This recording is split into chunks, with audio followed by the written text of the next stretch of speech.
Hi, this is Heather with Retro Fabulous blog. Welcome to our second installment of Basic Applique.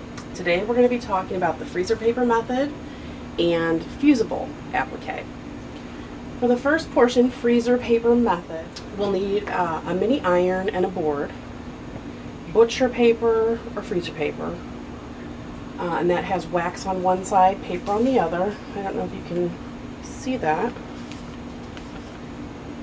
A pencil, pins, applique needle, your silk thread or your matching cotton thread, scissors for paper. Do not use your good shears when you're cutting freezer paper or fusible either.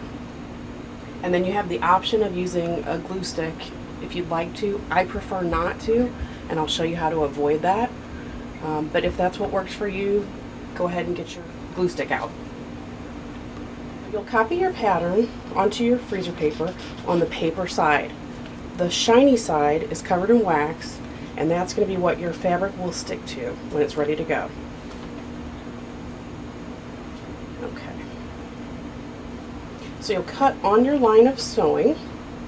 So I've set my piece, paper side down, on the bias of my fabric, wrong side. This is where your glue stick's going to come in if you choose to do so. You can dab just a little bit on your paper and attach it to your fabric so that it holds in place as you are trying to cut your turn under seam allowance. Now, you can use your shears for this portion, but since I already have my scissors out, I'm just going to go ahead and whip through this real quick. Those of you who have not completed your block yet, if the handle end can be placed inside the seam allowance during piecing, you can do that and avoid appliquing those corners. And if you're not accustomed to hand appliquing points, it will make it a little bit easier for you. Okay. So now that I've done that, I want to go back, and we are doing our concave section just as we did in the last video. That's going to make it a little bit easier to turn under. Okay, so I have this one ready to go, and I've already made my cuts, as you can see.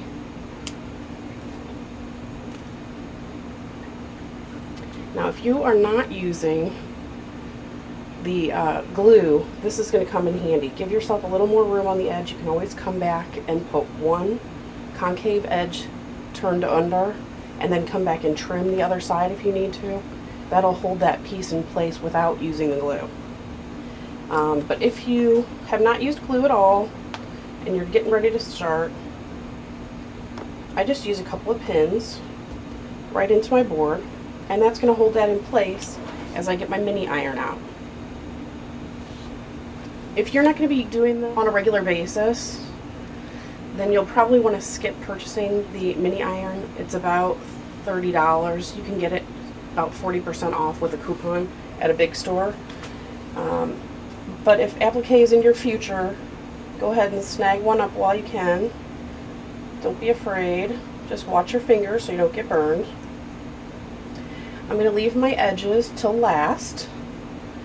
Again, starting with that concave seam allowance first is going to make it easier to do your turn on the other. We are still working with bias, so it does have that stretch to it. And I'm just continuing to gently press that. It'll stick right to the wax. It's melting it as we go.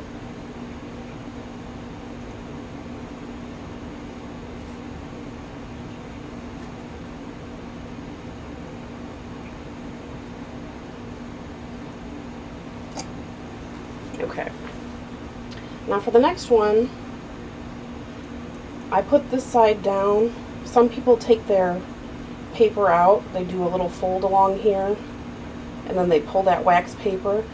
You have the option of leaving it in or taking it out just after we get done with this step. It's up to you.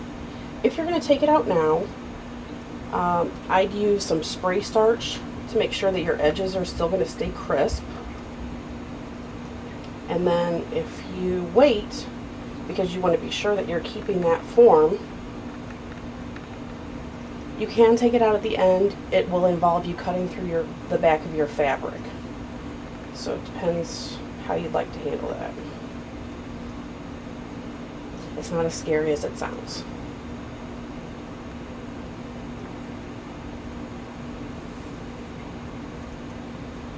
Okay. Now, if you're not tucking these ends into the seam allowance of your piecing, you do need to come back and make sure that you're also pressing these down. They don't have to stick. You don't have any wax that's going to be exposed because you've used it with both of your allowances that have been turned. But as long as you're giving it a good press, it'll give you an idea of where to go when you get to your hand applique. Alright, after you've completed your pressing, you'll place that where you'd like it on your background fabric and then pin it in place. Alright.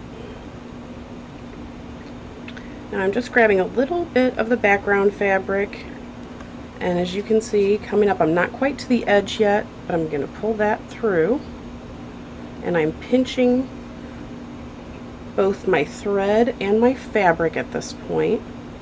So everything is going to be tucked under there nicely. If you start to see a little bit of fabric poking out, that's okay, just sweep it back under like you would for needle turn. To keep this point, I'm going to go straight down behind in my background fabric. Those of you who've already completed pieced blocks, this should butt up against your additional piece for the actual basket section. And we're almost to that corner, so you can see the process again.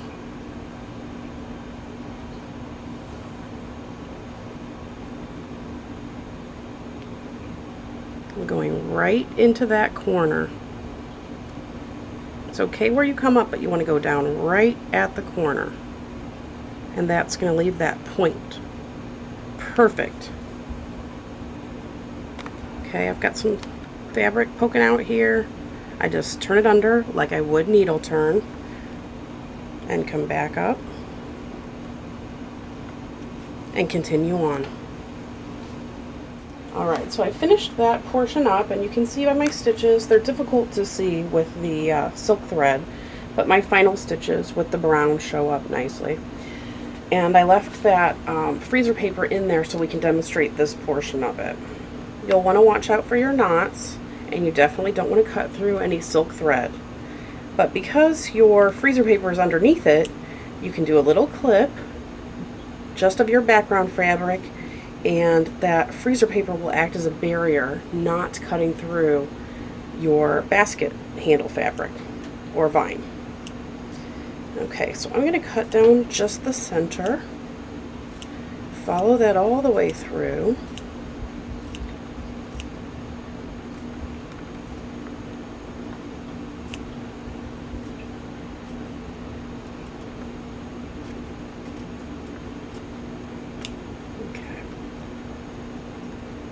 So you can see there's just a slice down the center. That's going to be just about enough for your 1/4 inch seam allowance on either side. When you're dealing with a larger piece, you can cut that additional fabric out of the center.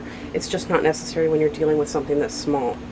So what you'll do is peel back. You're looking not only for your background fabric, but your layer of handle fabric as well. And then you pull it out. I tucked mine in on the pieced portion, so I didn't have to mess with my corners. Alright, and because the freezer paper was already removed, I did not have to cut my back. So aside from your type of fusible that you're using, you'll also want a pencil, a regular iron, pressing sheet, and you don't have to have anything fancy. I just use an old piece of cotton, your sewing machine, your scissors. Let my iron on for a while. Read your instructions. It does depend on what type of fusible that you'll be using. And we just press it down.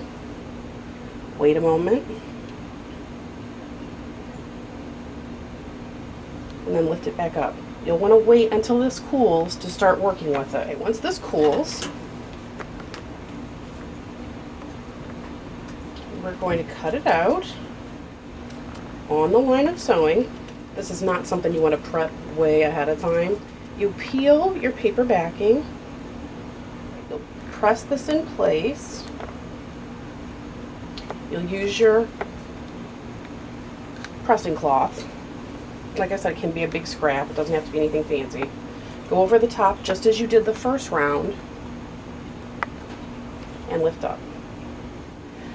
We're going to let this cool for a moment, and then I'll take it over to the machine and show you how I do the next part. This one I'm using the zigzag stitch. It's number 4 on my machine, whatever it is on your machine. And then my width I reduced to 2.5, and the stitch length is just 1.2. We're working with smaller blocks at this point. A smaller stitch length is really going to work out nicely.